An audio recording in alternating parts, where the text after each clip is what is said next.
ময়দার মধ্যে সিদ্ধ আলু দিয়ে যে এত কম সময়ে এত মজাদার একটি নাস্তা বানানো যায় আপনারা কেউ হয়তো জানেন না। আসসালামু আলাইকুম, আমি পঞ্চগড়ের রাঁধুনি চলে এসেছি আরও একটি নতুন রেসিপি নিয়ে। আজকে ময়দা আর সিদ্ধ আলু দিয়ে একেবারে নতুন ধরনের একটা নাস্তা রেসিপি আপনাদের সাথে শেয়ার করছি। নাস্তাগুলো তৈরি করে নেওয়া একেবারেই সহজ আর খেতে কিন্তু দুর্দান্ত মজাদার।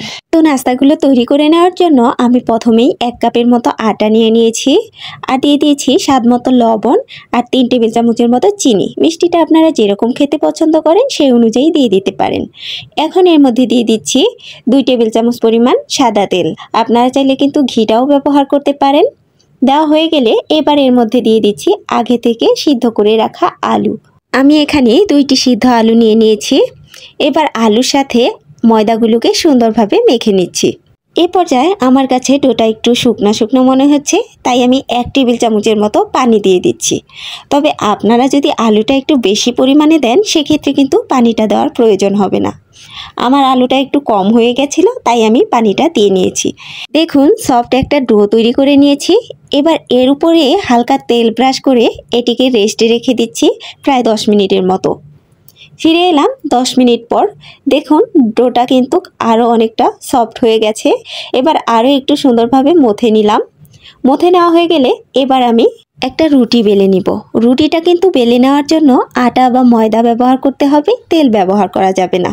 আর এই রুটিটা কিন্তু বেশি পাতলা অথবা বেশি মোটা করে বেলা যাবে না, একটা মিডিয়াম সাইজের রুটি বেলে নিতে হবে। দেখুন ময়দা দিয়ে সুন্দরভাবে রুটিটাকে বড় করে বেলে নিচ্ছি। আর আলুর সাথে ময়দাটা মেখে নেওয়ার সময় একটু সুন্দরভাবে মেখে নিতে হবে যাতে আলুটা গোটা গোটা থেকে না যায়, তাহলে কিন্তু রুটিটা বেলার সময় ভালো হবে না। দেখুন আমার রুটির পুরুত্বটা আপনারা দেখেই হয়তো বুঝতে পারছেন এটি আমি কেমন রেখেছি। এবার আমি কেটে নিব। কেটে নেওয়ার জন্য আমি একটা বয়মের মুখ নিয়ে নিয়েছি, এটি দিয়েই কেটে নিচ্ছি। আপনারা চাইলে কুকি কাটার ব্যবহার করতে পারেন, তবে আমার কাছে মনে হয় কুকি কাটার দিয়ে কাটলে একটু বেশি ছোট হয়ে যাচ্ছে আর ওই সাইজটায় বেশি দেখতে ভাল লাগছে না। তাই আমি সবগুলো পিঠাই এভাবে বয়মের মুখ দিয়ে মিডিয়াম সাইজের করে কেটে নিয়েছি। আর এই পিঠাগুলো তৈরি করে নেওয়ার পর কিন্তু একটা পিঠার উপরে আরেকটা পিঠা রেখে বেশিক্ষণ রাখতে যাবেন না, তাড়াতাড়ি করেই ভেজে নিতে হবে, না হলে কিন্তু একটা পিঠার সাথে আরেকটা পিঠা লেগে যেতে পারে। দেখুন আমি সবগুলো একই রকমভাবে সুন্দরভাবে কেটে নিয়েছি। এবার আমি ভেজে নিচ্ছি। ভেজে নেওয়ার জন্য চুলায় কড়াই বসিয়ে তেলটা পর্যাপ্ত পরিমাণ গরম করে নিয়েছি। এবার একে একে পিঠাগুলোকে দিয়ে দিচ্ছি। পিঠা দেওয়া হয়ে গেলে চুলার আঁচটা মিডিয়ামে রেখে পিঠাগুলোর উপরে হালকা হালকা করে তেল উঠিয়ে দিচ্ছি। দেখতেই পাচ্ছেন সবগুলো পিঠা কত সুন্দরভাবে ফুলে উঠেছে। এবার চুলার আঁচটা মিডিয়ামে রেখে পিঠাগুলোকে উল্টে পাল্টে লালচে করে ভেজে নিব। বাসায় একবার হলেও এই পিঠাগুলো বানিয়ে দেখবেন, বাসায় ছোট বড় সবাই অনেক বেশি পছন্দ করবে আর আপনার প্রশংসা করবে। তো কথা বলতে বলতে কিন্তু আমার পিঠাগুলো সুন্দর একটি কালার চলে এসেছে। এবার এগুলোকে আমি উঠিয়ে পরিবেশন করে আপনাদেরকে দেখিয়ে দিচ্ছি। দেখতেই পাচ্ছেন পিঠাগুলো মাশাআল্লাহ কতটা লোভনীয় হয়েছে। আর পিঠাগুলো দেখেই হয়তো আপনারা বুঝতে পারছেন এগুলো খেতে কতটা মজাদার হয়েছে। আমি একটা পিঠা আপনাদেরকে ভেঙে দেখিয়ে দিব এই পিঠাটা কতটা মুচমুচে আর কতটা ফুলকো হয়েছে। আর আমার এই রেসিপিটি যদি আপনাদের কাছে ভালো লাগে তাহলে ভিডিওতে একটা লাইক দিয়ে চ্যানেলটি সাবস্ক্রাইব করে আমার পাশেই থাকবেন। আর পিঠার রেসিপিটি আপনাদের কাছে কেমন লেগেছে তা কমেন্ট করে জানাতে ভুলবেন না। তো দেখা হবে আবার কোনো নতুন রেসিপি নিয়ে। সে পর্যন্ত সকলেই অনেক ভালো থাকবেন। আল্লাহ হাফেজ। একসাথে যদি এতগুলো পোয়া পিঠা তৈরি করা যায় তাহলে কেমন হয় বলুন তো। আসসালামু আলাইকুম, আমি পঞ্চগড়ের রাঁধুনি চলে এসেছি আরও একটি নতুন রেসিপি নিয়ে। আজকে পোয়া পিঠার একটি নতুন ধরনের রেসিপি আপনাদের সাথে শেয়ার করছি। কোনো রকম ঝামেলা ছাড়াই মাত্র কয়েক মিনিটে আপনারা পিঠাগুলো তৈরি করে নিতে পারবেন। পিঠাগুলো তৈরি করে নেওয়ার জন্য আমি প্রথমেই চুলায় একটি কড়াই বসিয়ে এর মধ্যে দিয়ে দিলাম 2 টেবিল চামচের মতো ঘি। আপনারা কিন্তু চাইলে ঘিয়ের পরিবর্তে তেলটাও ব্যবহার করতে পারেন, তবে ঘি দিলে পিঠাগুলো খেতে অনেক বেশি ভালো হয়। এবার এর মধ্যে দিয়ে দিলাম 1 কাপ পরিমাণ আটা। আটাটা দেওয়া হয়ে গেলে 2 মিনিটের মতো ভেজে নিয়ে নিব। আর আপনারা কিন্তু আপনাদের পরিমাণ অনুযায়ী আটাটা কমিয়ে অথবা বাড়িয়ে নিয়ে নেবেন। একটু যখন ভাজা হয়ে গেছে এবার এর মধ্যে দিয়ে দিচ্ছি স্বাদ অনুযায়ী লবণ আর পরিমাণ মতো চিনি। মিষ্টিটা আপনারা যেরকম খেতে পছন্দ করেন সেই অনুযায়ী দিয়ে দিবেন। এবার দিয়ে দিলাম 1/2 কাপের মতো লিকুইড দুধ। আপনারা চাইলে গুঁড়ো দুধটাও ব্যবহার করতে পারেন, সেক্ষেত্রে পানিটা একটু বেশি ব্যবহার করবেন। আমি দিয়ে দিলাম হাফ কাপের মতো পানি। আমি এখানে 1 কাপ আটার জন্য হাফ কাপ পরিমাণ দুধ দিয়েছি, হাফ কাপ পরিমাণ পানি দিয়েছি।